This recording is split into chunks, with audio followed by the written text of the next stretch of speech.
में 20 जून से पहले दस्तक देगा मानसून और साथ ही पहाड़ों में बारिश ओलावृष्टि का भी ऑरेंज अलर्ट जारी किया गया। पिछले साल 27 जून को पहुंचा था मानसून। उत्तराखंड में मानसून की उल्टी गिनती शुरू हो गई है। मानसून केरल में दस्तक दे चुका है। जून मध्य तक उत्तराखंड पहुंचने का अनुमान है। आमतौर पर केरल पहुंचने के बाद से मानसून को उत्तराखंड आने में करीब 20 दिन का समय लगता है।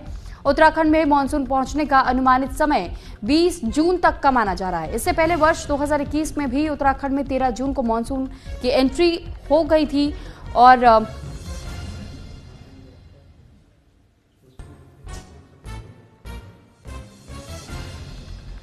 तो इससे पहले प्री मानसून शावर भी तेज होने का पूर्वानुमान फिलहाल उत्तराखंड को लेकर के जाहिर किया गया है। और मौसम विज्ञान केंद्र के निदेशक विक्रम सिंह के अनुसार उत्तराखंड में मानसून के पहुंचने का अनुमानित समय 20 जून तक का माना जा रहा है, जिसमें कि 5 दिन कम या अधिक होना भी सामान्य माना जाता है। पिछले साल मानसून उत्तराखंड में 27 जून को पहुंचा था और उससे पहले भी 2 वर्ष तक मानसून जून के अंतिम सप्ताह तक ही पहुंचा था।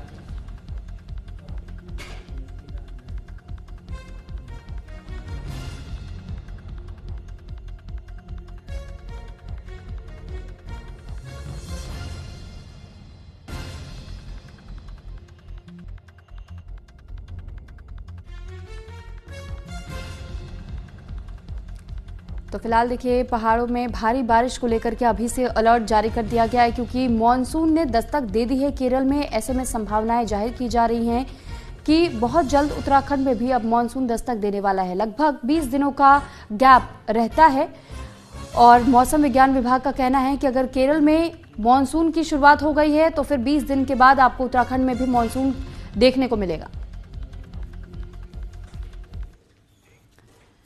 तो 2027 में होने वाले उत्तराखंड विधानसभा चुनाव को लेकर के अभी से खींचतान शुरू हो चुकी है। चुनाव की तैयारियों को लेकर के कांग्रेस ने जमीन पर काम करना शुरू कर दिया है, जिस पर बीजेपी ने कांग्रेस नेता और उत्तराखंड के पूर्व सीएम हरीश रावत पर तंज कसा।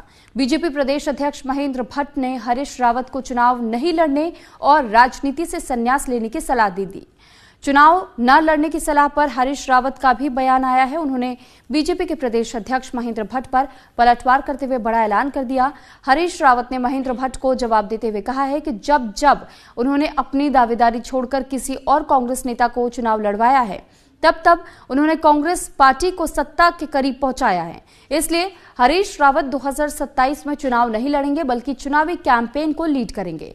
अब इस वार पलटवार के बीच हरीश रावत ने एक और बड़ा बयान दिया। उन्होंने अपने दिल की बात जाहिर करते हुए कहा है कि वो प्रदेश में पहले उत्तराखंडीय वाले सरकार बनाएंगे जो कि उत्तराखंड की रक्षा कर सके और फिर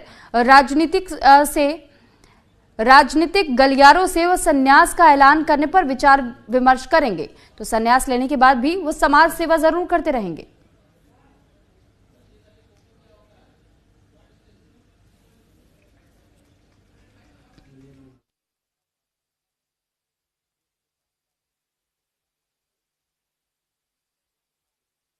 दो 2027 में भाजपा को उखाड़ फेंकने के लिए मैं चुनाव नहीं लड़ूंगा, लड़ाऊंगा, लोगों को साथ लेकर के चलूंगा, समन्वय पैदा करूंगा और कैंपेन को लीड करने का काम करूंगा हर स्तर पर। और वो काम मैंने प्रारंभ कर दिया है। और जो मेरे मित्र मुझको सलाह दे रहे हैं कि मैं राजनीति से संन्यास लूं, एक बार यहाँ लोकतांत्रिक सरकार बन जाए, उत्तराखंडवादी सरकार बन जाए, उत्तराखंडियत की सोच को आगे बढ़ाने वाली सरकार बन जाए, उत्तराखंड की संस्कृति की रक्षक सरकार बन जाए, तो हरीश रावत जो है निश्चित तौर पर अपने उन दोस्तों को भी कृतार्थ करेगा और राजनीति से संन्यास लेकर के फिर सामाजिक कार्य प्रारंभ होगा। हरीश रावत जी ने कहा कि 2027 में वो चुनाव नहीं लड़ेंगे, तो हम इसका स्वागत करते हैं। वैसे भी हरीश रावत जी को कांग्रेस अब कोई गंभीरता से लेती नहीं है और भाजपा ने तो कभी उन्हें गंभीरता से लिया ही नहीं है। मैं जानता हूं कि हरीश रावत जी ने आज 2 साल पहले ही कांग्रेस की हार को स्वीकृति दे दी है और ये हम बार बार कह रहे हैं कि 27 में भारतीय जनता पार्टी तीसरी बार रिपीट होकर आएगी। अच्छा होता हरीश रावत जी जहां चुनाव लड़ने की घोषणा करते, साथ ही ये कह देते कि मैं अब राजनीतिक क्षेत्र से संन्यास ले रहा हूँ। आजकल अनेकों खिलाड़ी अपने खेल क्षेत्र संजय राजनीतिक खेल के रूप में उन्होंने लिया है और मैं चाहता हूं हरीश रावत जी कांग्रेस से ही नहीं राजनीति से भी उनको संन्यास लेना चाहिए।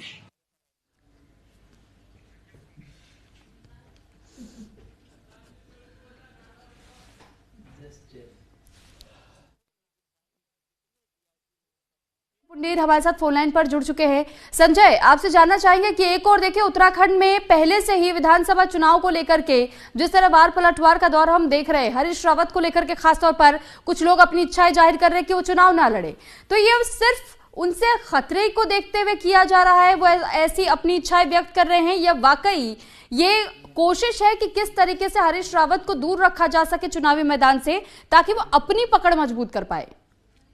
देखिए, निश्चित तौर पर उत्तराखंड की अगर बात की जाए तो कांग्रेस के बड़े नेता हरीश रावत है और लगातार ही चुनाव लड़ते आए हैं और एक दिग्गज नेता भी हरीश रावत को कहा जाता है। जिस तरह से इनकी सक्रियता को देखते हुए बीजेपी के जो अध्यक्ष है महेंद्र भट्ट, उन्होंने भी निशाना साधा है और उन्होंने भी कहा है कि इससे अच्छा तो वो संन्यास ले ले, वो चुनाव ना लड़े। दूसरी ओर हरीश रावत का भी एक बयान सामने आया है, उन्होंने यही कहा है कि जब जब मैं चुनाव नहीं लड़ता हूँ और लड़ाने का काम करता हूँ तो कांग्रेस सत्ता के करीब पहुंचते या फिर सत्ता में लाने में कामयाब होता हूं। तो उन्होंने यह फैसला लिया है कि 2027 का विधानसभा चुनाव नहीं लड़ूंगा बल्कि लड़वाऊंगा। और दूसरी ओर महेंद्र भट्ट का भी यही कहना है कि बीजेपी प्रदेश अध्यक्ष जो महेंद्र भट्ट है, उन्होंने कहा है कि उन्हें राजनीति से अब संन्यास ले लेना चाहिए क्योंकि वो जब जब चुनाव लड़े हैं उन्होंने हार का सामना किया है। तो इस तरह के बयानबाजी अब हो रही है। सुबह लेकिन हरीश रावत का भी तो कहना है कि वो 2027 का चुनाव नहीं लड़ना चाहते, तो फिर ये अब इस बात को लेकर के इतनी खींचतान क्यों है?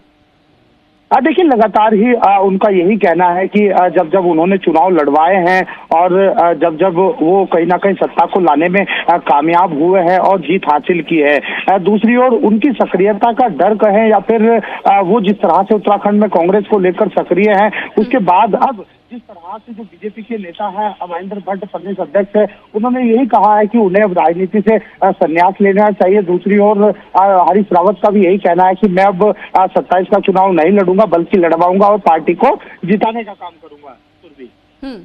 चलिए ठीक है संजय, बहुत धन्यवाद आपका तमाम जानकारी हम तक पहुंचाने के लिए।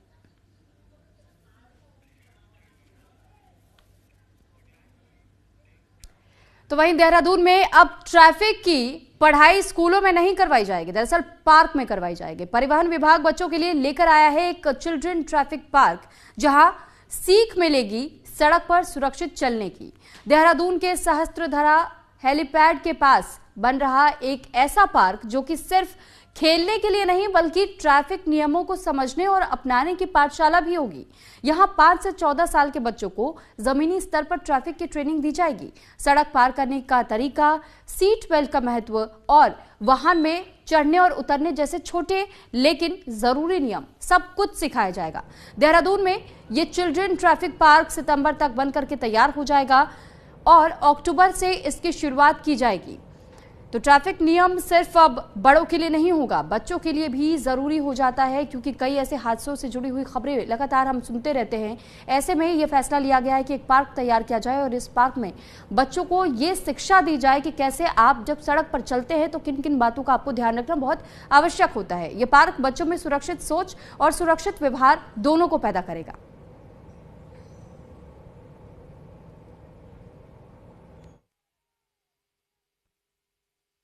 पब्लिक को अवेयर करने के लिए, जागरूकता के लिए ट्रैफिक पार्क के माध्यम से भी कुछ योजना बनाई जाए। तो उसके लिए हमने एक चिल्ड्रन ट्रैफिक पार्क की एक योजना बनाई है और इसके लिए हरिद्वार में भी कार्रवाई चल रही है, लेकिन देहरादून में जो MDDA का सिटी पार्क है हेलीपैड के निकट शहरधारा रोड पे, तो वहाँ पर ये पार्क का निर्माण कार्य जो है वो प्रारंभ हो गया है और सितंबर लास्ट तक इसके पूर्ण होने की संभावना है और अक्टूबर से ये आम जनता के लिए खुल जाएगा। इसमें जो छोटे बच्चे हैं, स्कूल जाने वाले जो बच्चे हैं 5 से 13-14 साल तक के बच्चे, तो उनको हमने टारगेट किया है और एक समय में 200 लगभग बच्चे इसमें ऑक्यूपाइड हो जाएंगे पार्क में और उसमें ट्रैफिक लेन्स के माध्यम से भी बच्चों को शिक्षित किया जाएगा। तो प्रशासन लगातार कोशिश कर रहा है कि सड़क दुर्घटनाओं को कम किया जा सके, लोगों की जानें बचाई जा सके और इसके लिए समय समय पर स्थानीय प्रशासन अभियान भी चलाता है। इन अभियानों के तहत कभी लोगों को जागरूक किया जाता है तो कभी चालान काटकर कार्रवाई की जाती है। कुछ ऐसी ही खबर एक बार फिर से देहरादून से सामने आई है, जहां एसएसपी देहरादून के आदेश पर सड़कों पर रॉन्ग साइड दौड़ने वाले वाहनों का चालान काटा है। यातायात नियमों का उल्लंघन करने वाले 130 वाहन चालकों के खिलाफ एमवी एक्ट के तहत कार्रवाई की गई है। तो चालान काटने वाले वाहनों में दोपहिया वाहनों की संख्या सबसे ज्यादा है, जबकि अभियान के तहत देहरादून ट्रैफिक पुलिस ने एक बस का भी चालान किया। ऐसे में उम्मीद ये है कि इस कार्रवाई से रॉन्ग साइड चलने वाले लोगों को सबक मिलेगा और वो यातायात नियमों का उल्लंघन करने से बचेंगे।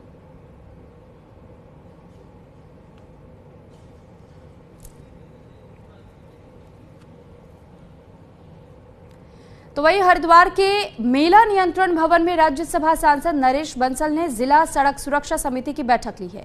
बैठक में प्रशासन, पुलिस और संबंधित विभागों के अधिकारियों समेत सामाजिक संगठनों के लोग भी शामिल हुए। बैठक के दौरान सांसद ने संबंधित विभागों के अधिकारियों को दिशा निर्देश देते हुए कहा कि सड़कें चौड़ी हो रही हैं और एक शहर से दूसरे शहर के बीच दूरियां भी घट रही हैं, लेकिन इन सब के बीच दुर्घटनाएं बढ़ रही हैं। उन्होंने अधिकारियों को आदेश देते हुए कहा है कि उनका लक्ष्य दुर्घटनाओं को कम या शून्य करना है, जिसके लिए जन जागरूकता बहुत जरूरी है। साथ ही उन्होंने NGO, lions club, rotary club की मदद से सड़क सुरक्षा और यातायात नियमों के प्रति जागरूकता लाने की बात कही है और इस दौरान उन्होंने स्कूलों और कॉलेज में जागरूकता कार्यक्रम चलाए जाने पर जोर दिया। साथ ही उन्होंने बताया है कि इसके पीछे उनका मकसद नई पीढ़ी को यातायात नियमों के प्रति जागरूक करना है।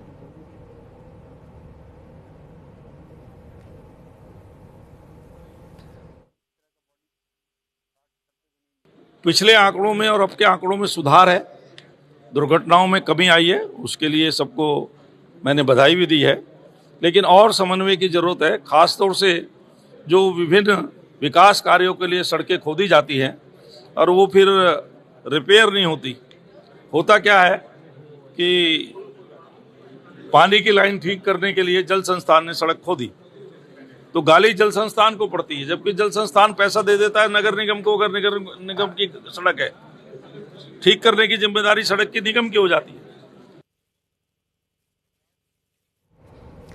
वहीं उधर रुड़की में एसएसपी प्रमेंद्र सिंह डोभाल के आदेश पर नशा तस्करों पर शिकंजा कसने की कार्रवाई जारी है। उत्तराखंड पुलिस लगातार नशा तस्करों पर नकेल कसने के लिए मैदान में उतरी है। इस कड़ी में एक बार फिर से रुड़की पुलिस के हाथ 2 नशा तस्कर चढ़े हैं। दरअसल रुड़की पुलिस को जानकारी मिली थी कि पीर बाबा कॉलोनी के भीतर 2 नशा तस्कर छिपे हुए थे, जिसके बाद से कोतवाली रुड़की पुलिस और एएनटीएफ यानी कि एंटी नारकोटिक्स टास्क फोर्स की टीम ने संयुक्त कार्रवाई कर 2 नशा तस्करों को धर दबोचा। पकड़े गए दोनों नशा तस्करों के पास से 38.75 ग्राम स्मैक बरामद किया गया है। नशा तस्करों की पहचान लोकेश सिंह यादव और मोहित पाठक के रूप में की गई है। पुलिस ने फिलहाल दोनों के खिलाफ एनडीपीएस एक्ट के तहत केस दर्ज कर आगे की कार्रवाई को शुरू कर दिया है।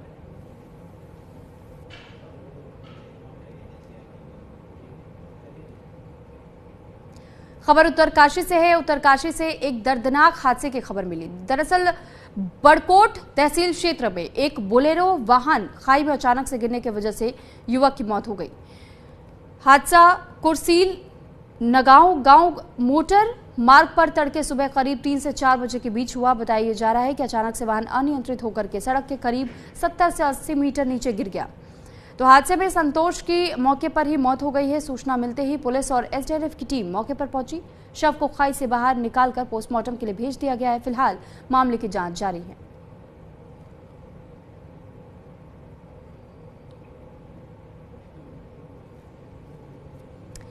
खबर लक्सर से है, जहां एक सनसनीखेज वारदात ने इलाके में हड़कंप मचा दिया।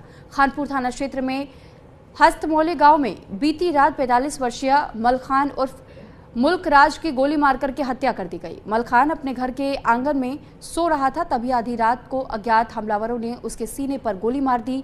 परिजन की सूचना पर मौके पर पुलिस की टीम पहुंची। शव को कब्जे में लेकर पोस्टमार्टम के लिए भेज दिया गया है और एसपी देहात शेखर सुयाल ने बताया कि हत्या की धाराओं में मामला दर्ज कर जांच शुरू कर दी गई है।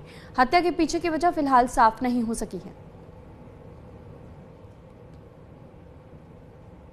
वहाँ पर मुझे आवाज़ आई, मुझे कुछ दिखा नहीं। हमने सुबह पापा को देखा तो उसके गोली लगी हुई थी। फिर हमने पुलिस को वो इन्फॉर्म दी। फिर उसके बाद पापा की बॉडी को पोस्टमार्टम के लिए ले जाया गया। रात को जब खड़काया उठे तो पर हमने इधर उधर देखा, उसने नहीं देखा। फिर मैं 4 बजे उठी, घास घेरने के लिए जब देखा, मैंने देखा कि उसका मुंह खुला। मैं कहीं कभी मुँह बाहर नहीं सोवा था, तो मैंने कपड़ा उठा, मैंने सोचा खून की उल्टी करी। फिर मैंने सारी चादर उठाई तो देखा तो बहुत बड़ा छेंक से मारा। मैंने जब किल्ली मारी, मैंने अपने जागतों को आग मारी, भाई कोई मार गया। खानपुर को एक सूचना प्राप्त हुई कि हस्तमौली गांव जो बता रहे हैं, वहाँ एक व्यक्ति मृत अवस्था में पड़ा है।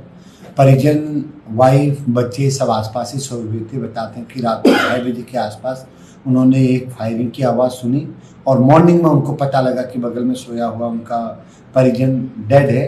तय है पुलिस ने इमीडिएट जाकर के वहाँ रिस्पॉन्स किया। हमारी थाने की टीम, हमारी सीओ लक्सर खुद उन्होंने विजिट किया है। तो जो मृतक हैं उनके चेस्ट में गोली मारी गई है और शायद ऐसा प्रतीत होता है जब वो सोए थे तभी बहुत नज़दीक क्लोज प्रॉक्सिमिटी से उनको गोली मारी है। चूँकि घटना मर्डर की है, इमीडिएट हमने मुकदमा दर्ज कर लिया। हमारी टीमें पड़ताल कर रही हैं। इसी के साथ फिलहाल इस बुलेटिन में इतना ही। नमस्कार।